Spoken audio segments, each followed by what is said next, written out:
So, you have come looking for it, haven't you? The big secret, the easy way out, the ultimate cheat code for the universe. You have spent years, decades, perhaps lifetimes chasing the horizon, thinking that if you would just read one more book, or if you would understand the universal laws a bit better, you would finally arrive. Well, I have some news from you from the depths of the silent forest, and your ego is going to despise it absolutely. Enlightenment is fucking simple. But as Carl Jung used to say, I have dawned without electricity, and tamed the fireplace, and stove myself. Evenings, I light the old lamps. There is no running water, and I pump the water from the well. I chop the wood and cook the food. These simple acts make man simple, and how difficult it is to be simple. We are too clever for our own good, aren't we? We have educated, optimized, and strategized ourselves directly into a psychological corner. We demand complexity because complexity gives the ego a job to do. We want the shortcut to the unbreakable mind, the legendary green lion of Western alchemy, without realizing that the lion isn't hiding in some ancient cave. The lion is already sitting here, staring us directly in the face. We are precisely like fish swimming frantically through the deep, asking everyone we meet for directions to the ocean. You thought you came to this video looking for a hidden spiritual shortcut. Well, here it is, written in plain text across thousands of years of human history. Chop wood, cook food. Or if you want the modern, grueling, hyper-focused adaptation, sit completely still on the floor for 180 hours over 15 days until your ego finally runs out of things to say and shuts its mouth. I packed my bags and walked away from civilization into a 15-day Vipassana retreat. 15 days of absolute, uncompromising silence. No phone, no eye contact, no talking, no reading. Now, why would any rational, modern human being voluntarily subject themselves to that kind of psychological isolation? Because whether we admit or not, we are heavy. We are dull, dense, unrefined mental lead. We are weighed down by the accumulated sludge of our conditioning, our anxieties, and our endless digital attachments. Our modern mistake is that we treat spirituality like a consumer sport. We think that by gathering more data, stacking up more spiritual concepts, and adding more shiny gold on top of our broken psychology, we will magically become enlightened. But the true Magnum Opus, the great work of the alchemists, operates on a completely inverted law. It is not an alchemical process of accumulation, it is a ruthless, systematic process of subtraction. You do not find the gold by adding things, you find the gold by burning away everything that isn't gold. When you strip away all external distractions, you are suddenly thrown into the enclosed laboratory of your own mind. And in the darkness, you immediately encounter the Ouroboros, the ancient symbol of the serpent endlessly devouring its own tail.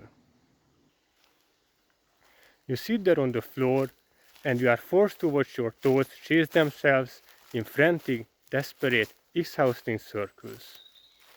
You watch your mind play old regrets, build imaginary future arguments, and obsess over comforts, while you should be just observing your breath. You finally realize that your personality is just a mechanical software program, and you've been trying to run Success 2.0 or Spiritual Adapt version 3 on an internal hardware that is fundamentally stuck in an agonizing loop of incompleteness. You are trying to build a castle on top of quicksand. The legendary Emerald Tablet gives us the foundational law of reality. As above, so below. As within, so without. When we are trapped in that 15-day chamber of silence, That love stops being an intellectual philosophy and becomes an immediate, terrifying reality.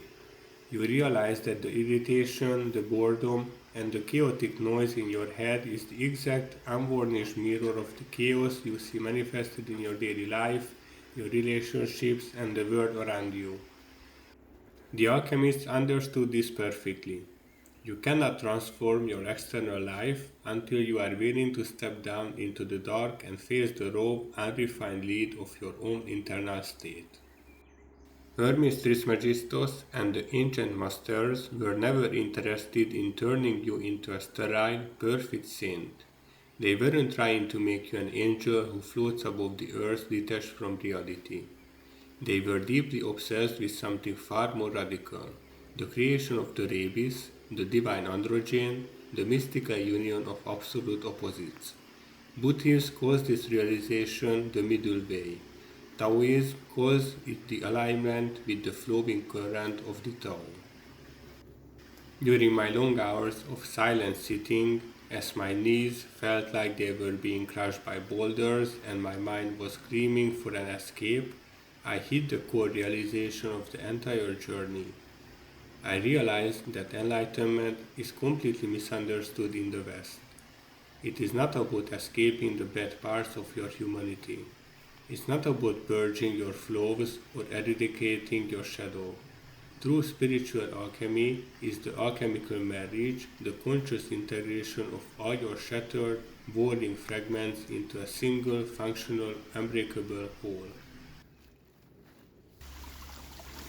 You see, you aren't trying to manufacture a fictional version of yourself that never gets angry, never experiences fear, or never feels the pinch of human limitation. That isn't enlightenment, that is just a highly enhanced form of psychological repression. Instead, you are looking for the azot, the mythical universal solvent of the alchemist. The azot is the fluid, spacious awareness that allows you to completely dissolve the ego's rigid structures. When you find the space, you stop fighting against your own nature, you stop wasting your vital energy and try to force the river of life to flow backward. You finally learn how to relax your grip, how to drop your shield, and how to flow effortlessly with the organic laws of nature instead of waging a constant losing war against them. We love complexity. Why? Because complexity gives the ego something to do. Complexity allows us to feel incredibly important, highly sophisticated, and profoundly deep. If we believe that enlightenment is a hyper-complicated, 12-step esoteric program involving secret handshakes, long mantras, and expensive ancient blueprints, then we can feel highly spiritual while completely failing at it every single day. We get to play the role of the tragic, struggling seeker, but just to be, to just sit on a cushion with no agenda, to just chop the wood when it's time to chop wood and cook the food when it's time to cook food without any mental commentary running in the background. That is the most terrifying thing you can ask a modern human being to do. It's terrifying because if you are just practicing pure, unadorned being, there is no grand heroic narrative for the ego to take credit for. You can't brag about how hard you are working to find yourself if there is nothing to find. The ultimate cheat code for the cosmos is the shocking realization that there is no code, there is no lock to pick. The universal laws aren't a set of rigid rules that you must study and obey to receive a prize from the universe. They are simply the elegant descriptions of how the cosmic dance is already happening now in this very moment. Which brings us back to the ultimate question of this video. Did I actually sit on that cushion for 180 hours for absolutely nothing? Yes, I did. But you must understand what nothing means in the language of alchemy. In alchemy, the ultimate goal is to reach the prima materia, the chaotic, formless, empty void from which all creation emerges. When you realize you sat for nothing, it means you have successfully emptied your container. You have unburdened yourself of the heavy, useless baggage of who you thought you were supposed to be.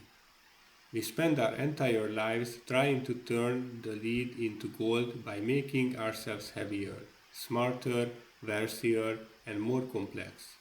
We want to be a somebody.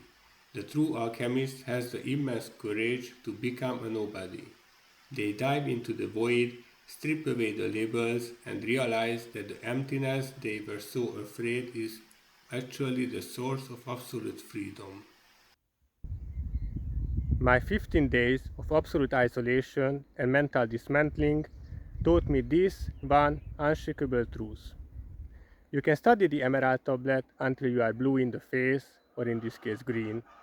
You can buy every self-help book and stack up spiritual concepts to feel like an enlightened master, but until you can open up your laptop, answer an irritating email, check your bills, or deal with the delayed flight with the exact same deep, unbreakable presence that you give to a sacred text, you have completely missed the point. Enlightenment isn't a spiritual vocation away from reality, it's the radical act of subtraction that you practice right in the middle of the modern matrix.